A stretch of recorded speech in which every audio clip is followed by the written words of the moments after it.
Bonjour, aujourd'hui on va faire un court résumé sur l'utilitarisme de Mill, publié en 1863. L'utilitarisme de Mill est une doctrine éthique qui est en fait une branche d'une plus grande doctrine qui s'appelle le conséquentialisme. Pour le conséquentialisme, qui porte bien son nom, une action est considérée moralement selon les conséquences qu'elle engendre. Le conséquentialisme a donc une téléologie, c'est-à-dire qu'elle pose une fin de toutes ces actions qui ensuite pourrait faire tendre ces actions vers ce but.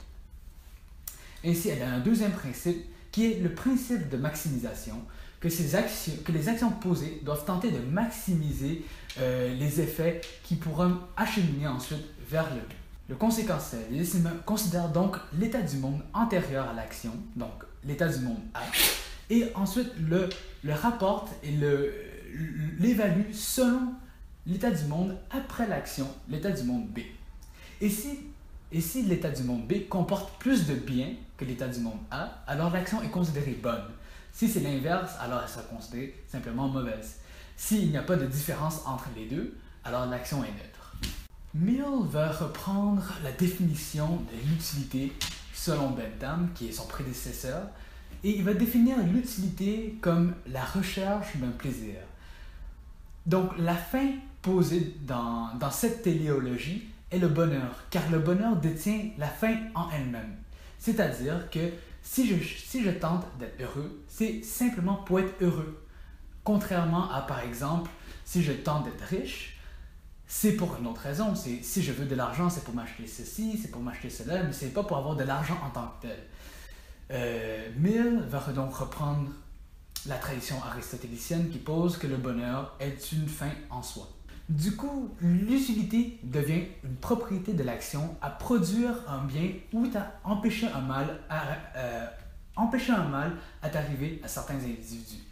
Et ça se traduirait donc en quelque sorte à satisfaire un intérêt ou à empêcher un obstacle à cet intérêt. Le principe d'utilité serait donc le principe par lequel on évalue une action selon qu'elle augmente ou qu'elle diminue le bonheur de certains individus qui sont pris en compte. Ainsi, une action serait considérée bonne si, dans une certaine communauté, je pose une action qui augmentera le bonheur de tous. Au contraire, mon action serait mauvaise si je cause du malheur à mes concitoyens. La doctrine est donc un hédonisme, mais pour Mill, et cela contrairement à Bentham, cet hédonisme est un hédonisme qualitatif, c'est-à-dire que ce n'est pas tous les bonheurs qui s'équivalent. Pour Mill, par exemple, le bonheur de lire de la poésie est plus grande que celle que me procurait, par exemple, boire de l'alcool. Je dis des exemples comme ça. Mais bref, c'est que pour Mill, un bonheur intellectuel est plus durable et plus satisfaisante qu'un bonheur qui proviendrait du corps. Et la preuve, selon Mill, c'est que tous les intellectuels ne pourront pas ensuite se satisfaire de simples plaisirs du corps dès qu'ils ont goûté à des plaisirs intellectuels.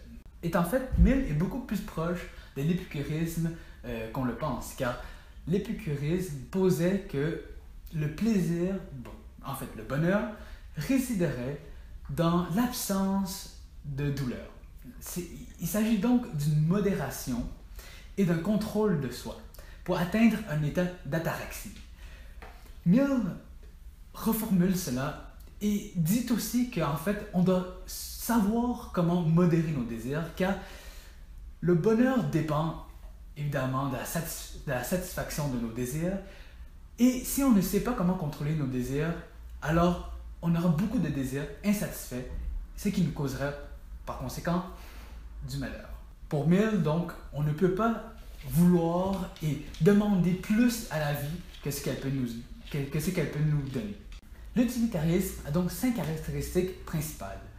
La première est la téléologie, à savoir le bonheur visé, la maximisation de ce bonheur pour un nombre plus grand d'individus, l'agrégation de ces individus, l'universalité et l'impersonnalité. Donc, il ne s'agit pas de compter seulement le bonheur de X ou Y individus par rapport à leur classe sociale ou peu importe.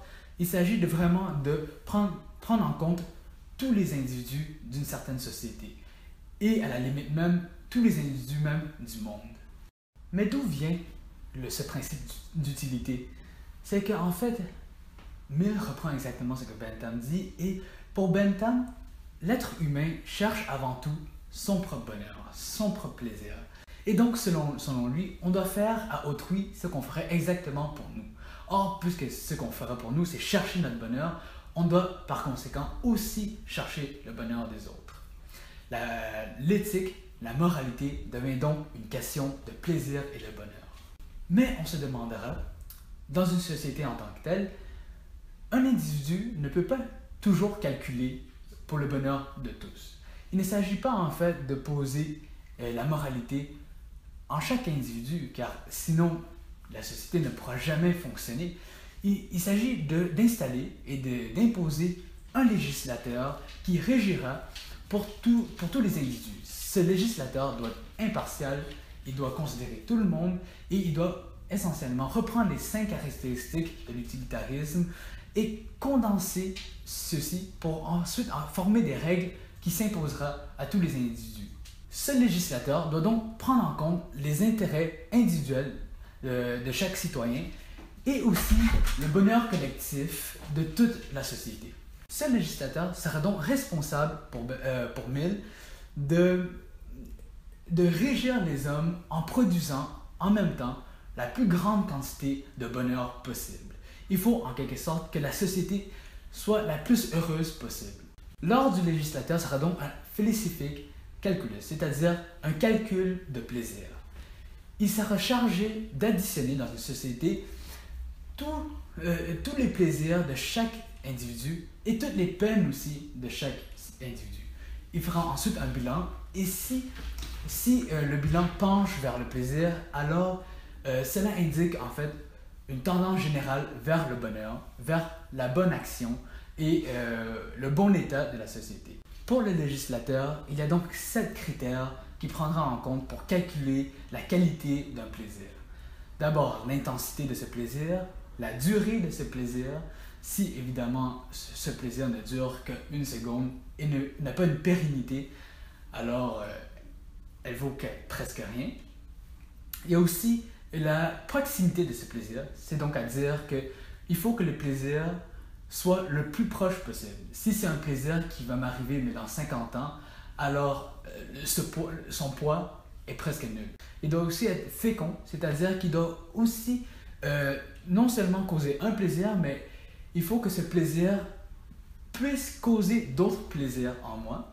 Il faut aussi qu'elle ait une grande portée, qu'elle tente de causer le plaisir à d'autres gens, des gens de mon entourage.